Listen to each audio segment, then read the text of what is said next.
Hello everyone, Doris here. Well, today I'm going to share with you my stuffed traveler's notebook. I was inspired by Nancy at Wishes and Weeds. She was doing a series called Ephemera Stuffed Traveler's Notebook Craft Along. I really liked seeing what she was doing and the old ephemera she was pulling from her own stash, and I thought I want to try this. I've never done a traveler's notebook, or if I have done a traveler's notebook, I've never completed one. My traveler's notebook is 4.5 wide by about 8 3/8 tall.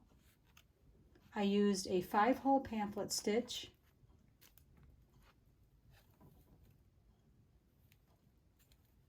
And I did go ahead and follow Catherine from Sunnyside Journals. She had decided to reinforce her spine.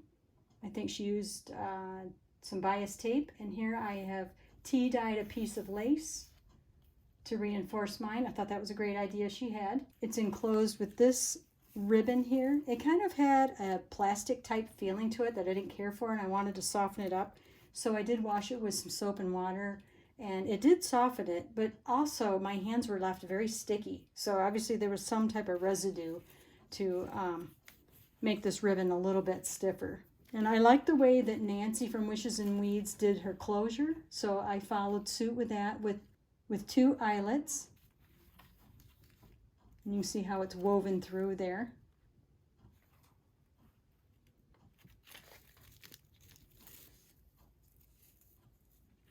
And for this traveler's notebook, I mostly used sewing themed books that were about the time frame of around 1949 to about 1961. There are no digitals in this traveler's notebook, no inking, strictly sewing theme. My favorite theme, if you could ever ask me, would be sewing theme. I grew up with my mother sewing clothes for my sister and so I've always wanted to do a complete something that was nothing but sewing. So when Nancy started this series, I thought I knew exactly what I wanted to do. Let's get started looking inside. And first I want to show kind of up close here one of my 50s ladies I put on the inside of the window there of the envelope. And I stitched all the way around it too. I did add some other little stitching here and there. This is from a seam binding package.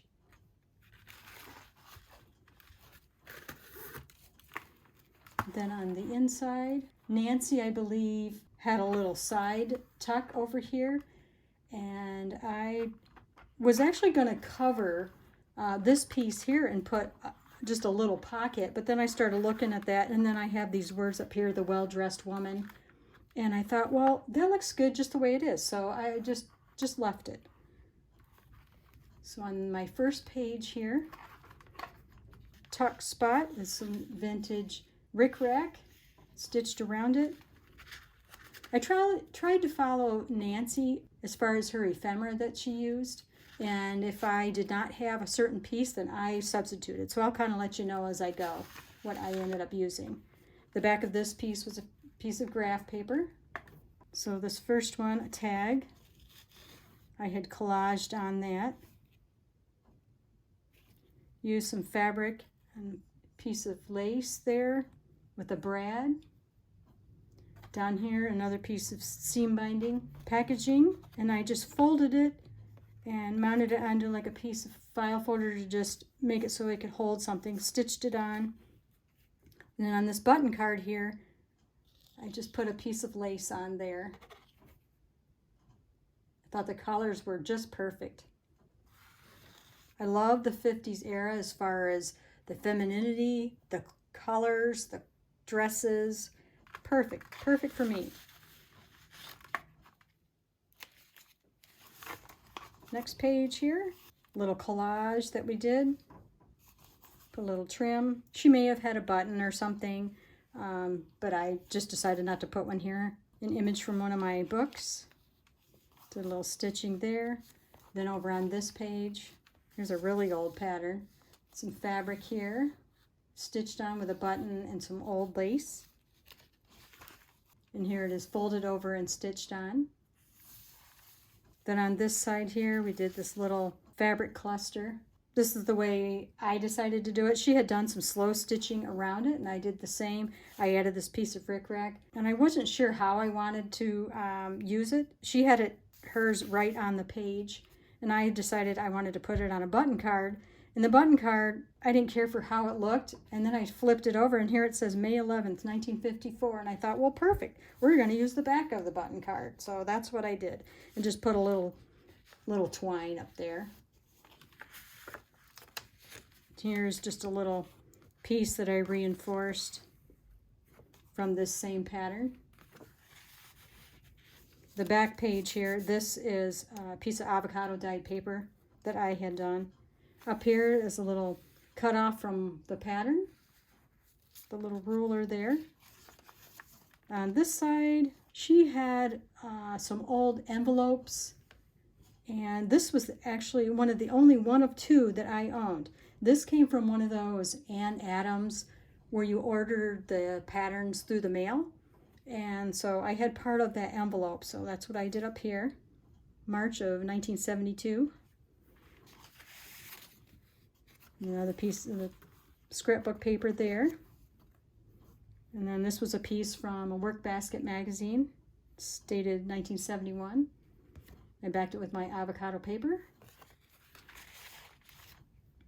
Over here, one of those images I love from the 50s.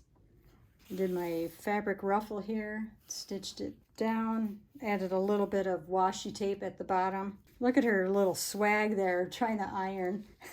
Who irons looking like that these days?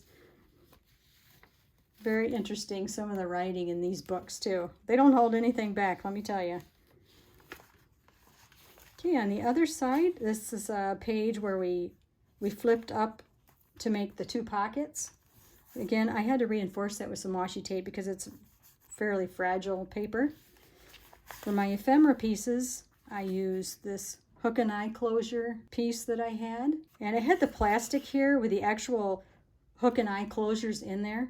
And if I took all the plastic off, I would have ripped off some of the writing. So I just kind of snipped off top piece of it. And then I just put a piece of seam binding up there and mounted it onto a file folder so you could write on it. And then this was a piece from that Ann Adams pattern envelope that I had. Reinforced it with some of my graph paper. I just love this pattern. I love the colors. Turquoise and pink are my absolute favorite colors. So I was really happy to put these ladies in here. I put a couple little trims there. And on the back, I just put that same pattern that I've been using. And we have a pocket here. I just put a little lace stitched around it. Here we're using some ledger paper. And on some occasions, Nancy might have had vintage postcards, and I have a few vintage postcards, but they're more like Christmas. They're for other occasions, and I just didn't feel like they fit my theme, especially since I was really trying to stick with only sewing. So in that case, if she had a postcard, I would substitute an image from one of my books, and then like I did here, and then I just backed it with my paper of my choosing.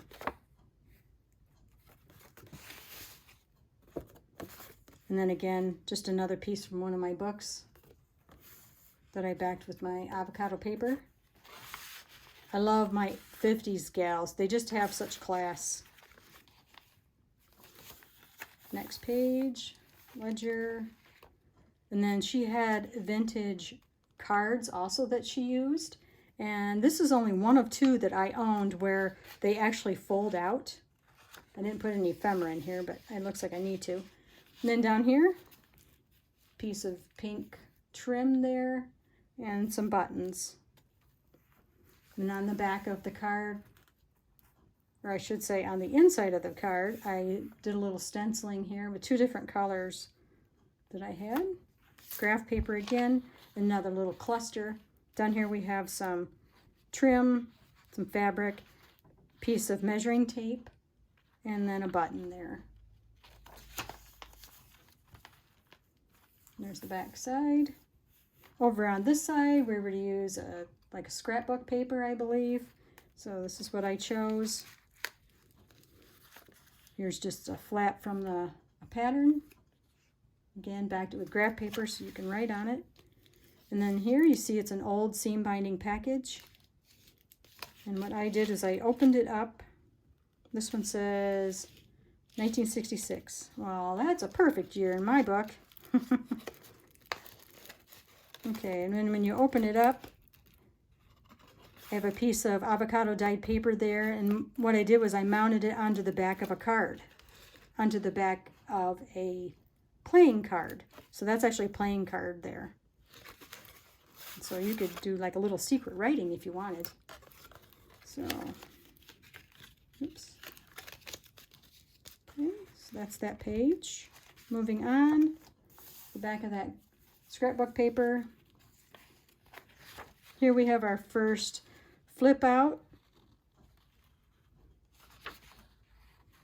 More of those beautiful ladies.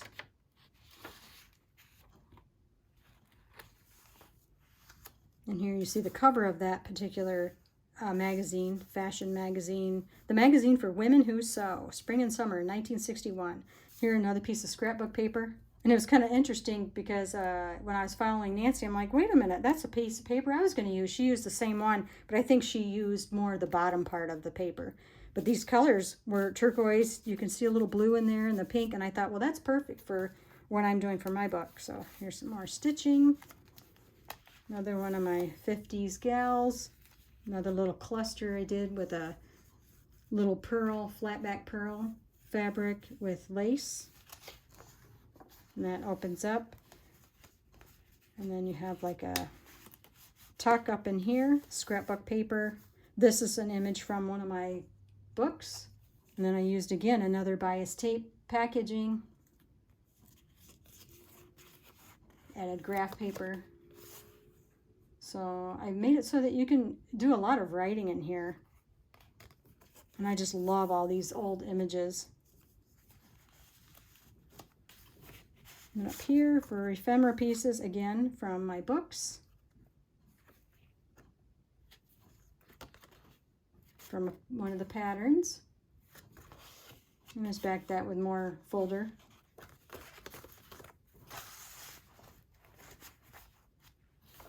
Another scrapbook paper. Whoops. And on this side we have a lace side tuck. Image from a book. I just stitched around it with some graph paper there.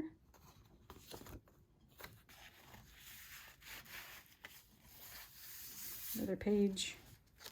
So you can see I used a lot of pages from my books. The center of the signature, and this is where we began. Nancy had a really interesting way of putting this together. We started in the middle and worked our way out. And I believe she got inspired from someone else. So if you go back to Nancy's, the beginning of her series, she lists the YouTube channel where she was inspired to do this project. And then, so we're in the center here, a couple little eyelets on there. And I just put a little piece of rickrack into a bow. The other side of that paper. Other side of the scrapbook paper. And moving on, here we have a work basket envelope. I just cut it down and made it for my pocket. Little piece of muslin behind there and a little piece of vintage trim and a button. And for ephemera pieces, I used this piece here, some elastic packaging, added a little piece of lace, and just left it like it was.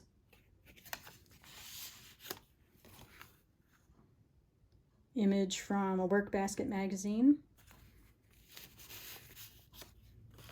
And then this was just the flap from the envelope. And I thought, well, that's perfect. You can write on there. So, and it just says, your subscription stops with the next issue. How cute. So that goes in there. Then rest of that scrapbook paper. Here's the other side of that Grit magazine. Here I have a cluster with a piece of fabric, lace, 2 different pieces of lace, and then I sewed on this old button here. Other side of there. Here another couple pieces of ephemera from a pattern on the back of folder. Just something I had in my stash. Whoops. That was another good idea that Nancy had. She numbered all the pages. She said for some they may not want to do that kind of idea. I thought it was extremely helpful. It really helped me to keep things in order. So I appreciated the idea.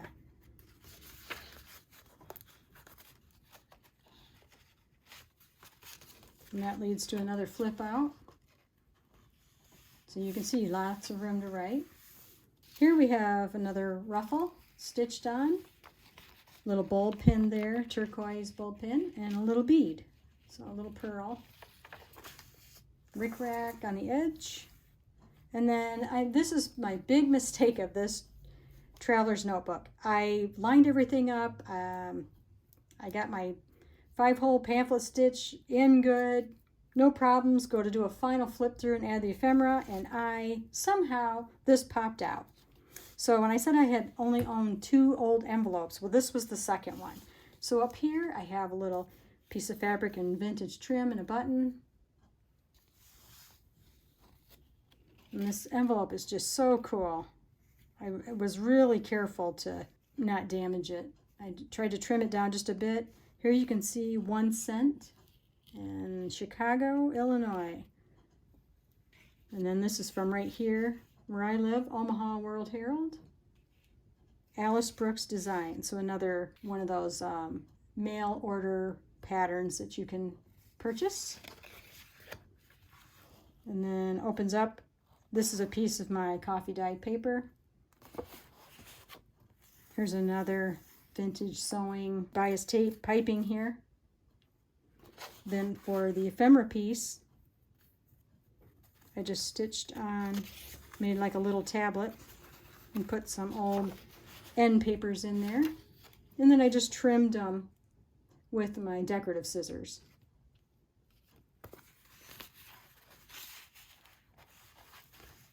And here's the back of that envelope. Wish I had more of those. Those are just really cool. And look at the natural aging there. Beautiful. This is the back side of that card. More stenciling. And more up here. And my graph paper. This is a piece that I had from a previous project, a ruffle there. And another button I sewed on with a little turquoise thread there. I reinforced this with some of my avocado paper because it was falling apart.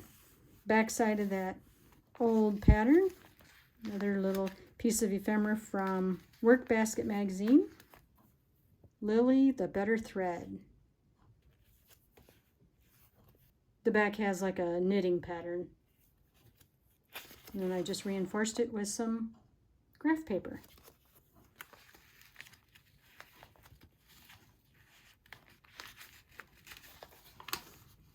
Back side of that pattern. Another pocket here with the washi tape at the bottom. Piece of ephemera. I use this old button packaging here. Then I made this tag. Here at the bottom I added a piece from an old zipper that I found. I thought that would look really cool on there. Another one of my vintage ladies. Added some ribbon and eyelet was this. I added this trim on there. More or less copied Nancy's idea up here. And back that onto some file folder.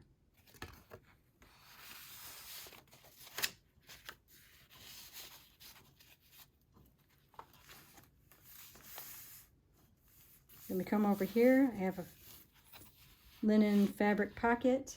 I'm not sure what Nancy put in this pocket. It might have been a postcard, could have been a letter. She had several letters and I don't have those, but So I thought, well, let's put my idea of a paper doll in here. So I made like a paper doll. This lady's more like from early 60s. And I just put her on the back of a file folder. So the coloring of her skirt and her bow there went perfect with my idea. So another flip out here, my avocado paper where I tried to put a doily. Another cluster here with 2 old trims that I stitched on and this old button. This flips out. So there's definitely room for more ephemera to be put in here too. Another, well, the back side of the cluster I did a little different. Used this same trim here, but I added this fabric. And my 50s gals here. I just left her alone. I didn't reinforce with anything. Graph paper there. Then on this side, I have a piece of beautiful vintage wallpaper. This I received from Diane H on YouTube. She also has a Etsy shop, Pretty Pink Cottage. And I absolutely love this. It was very fragile, but I was just really careful to reinforce it onto a piece of cardstock, and I love it. More vintage sewing ephemera there. Little piece of lace trim. Then for my ephemera pieces, again, I just used things from my books. Old sewing machine that I backed with some paper there. And then this actually goes along with the machine showing you what number correlates to what. And I had the holes on the side, so I just put some embroidery thread through the holes. You can see that. And backed it with that same cardstock.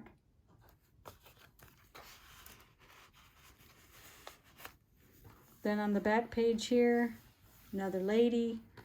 She was in pink, so she went perfect with what I tried to do here with my collage work.